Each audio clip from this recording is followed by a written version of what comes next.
Girl, na-discover ko habang habang nagre-rehearse na tayo. Pero yung unang impression ko sa'yo, parang ayaw kitang makalaban. Buti na lang naging kakampi kita, girl. Actually, ito yung parang nagkaroon kami ng diagnostic. Wow, diagnostic! Yun kasi yung tawag, di ba? Kasi hindi talaga ako prepared. Tapos pinasayaw isa-isa. Sabi ko, shucks talaga. Kaya ko ba to? Yun yung una kong naisip. Parang, and at the same time, na-inspire ako. Kasi iba't iba kasi silang klase ng genre. Si Zeus talaga yung, brusco, ang lakas, ganun. Yung parang, ayoko siyang makalaban. Hindi ako brusco. Oo, girl, na-discover ko habang nagre-rehearse na tayo. Pero yung unang impression ko sa'yo, parang ayaw kitang makalaban. Buti na lang naging kakampi kita, girl. Ako naman, syempre nung nalaman ko si Glyza yung mga kapartner ko, sabi ko, nahiya ka agad ako eh. Kasi syempre, Glyza de Castro, di ba? Parang sabi ko, kaya namin. Pero ayun na pinakita sa akin ni Glyza na talagang gusto rin niya talaga.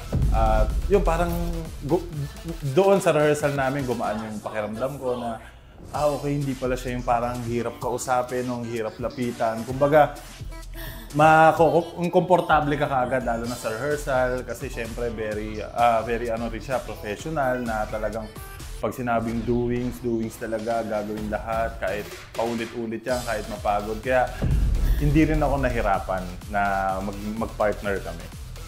Yay!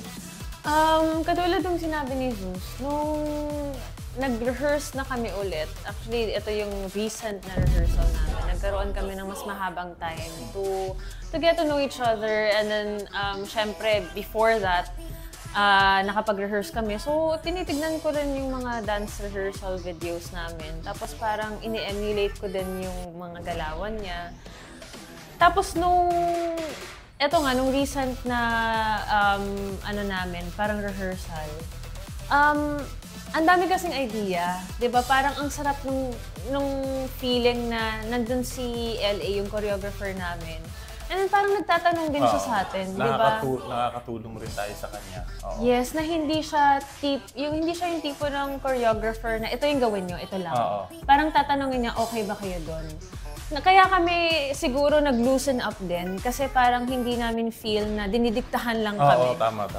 Gumaan yung pakiramdam namin kasi nga pinaramdam ni LA na, Coach LA na baka may naiisip kayo or gusto kayong i-suggest, okay lang sa akin. Na parang, yun, medyo na-relax kami doon ng konti. Kaya, ayun, may naiisip rin si Glyza, ako, ganon. So may nasi-share kami sa paggawa ng choreo na. Guys on the floor!